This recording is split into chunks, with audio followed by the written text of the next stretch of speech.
Well, hey everybody, and welcome to Children's Church.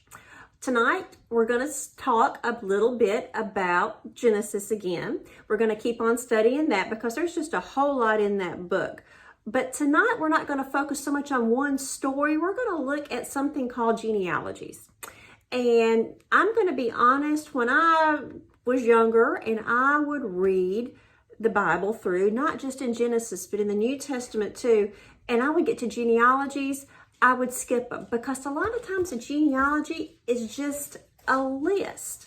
Like one of the first genealogies we have Adam's genealogy, and that's in Genesis 5, and it talks about how Adam has a son named Seth, and Seth has a son named Enosh. And I used to think, that's just a list of names. I don't need to know their names. I can read their stories, and then I'd skip it.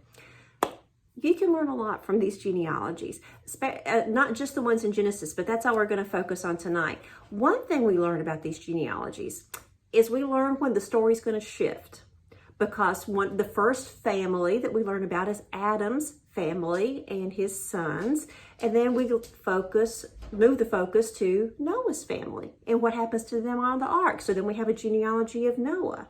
And then after that, the next genealogy we have is Abraham and his family. And then we have a genealogy of Abraham's two sons, Ishmael and Isaac. And another thing that we learn in this genealogy, sometimes it's not just a list of names. Sometimes there's a little story or a little bit about these people, because when we read the story of Ishmael's family, Genesis 25 tells us that Ishmael's family, they were full of hostility toward their brothers. Or another way to say it, if you look at the Message version, it says they didn't get along with any of their kin. Keep a pin in that. We're going to come back and talk about that some more later, okay? After Ishmael and Isaac's genealogy, then we're going to go to Esau, and then finally Jacob's genealogy in the book of Genesis. We're going to learn about their families. Remember the story of Esau and Jacob? There was some deceitfulness between those two. That Jacob deceived their dad to get Esau's birthright. Well, whenever you read that, whenever you think about their story, and then you read the line of Esau's folks, they became a people known as the Edomites. And the Edomites did not get along with the Israelites. In fact, there was a whole lot of rivalry there that can be traced back to Esau and Jacob. My point is, between the stuff between Ishmael and Isaac and Esau and Jacob, folks, meanness is going to be found out.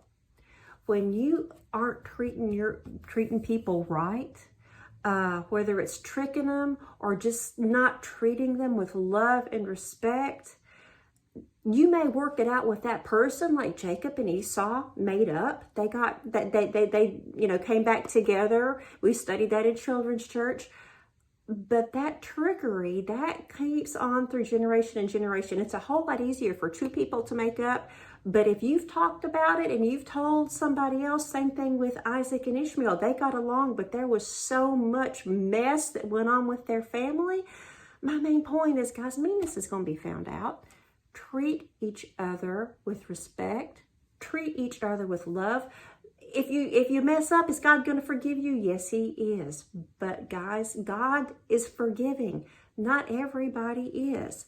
This verse is not in Genesis, but it's a good one to leave you with. Be gentle with one another. Be sensitive. Forgive one another as quickly and as thoroughly as God and Christ forgave you. That's from Ephesians 4, and that's a good thing to think of when you finish your week. Y'all have a good week. I love y'all. Be kind.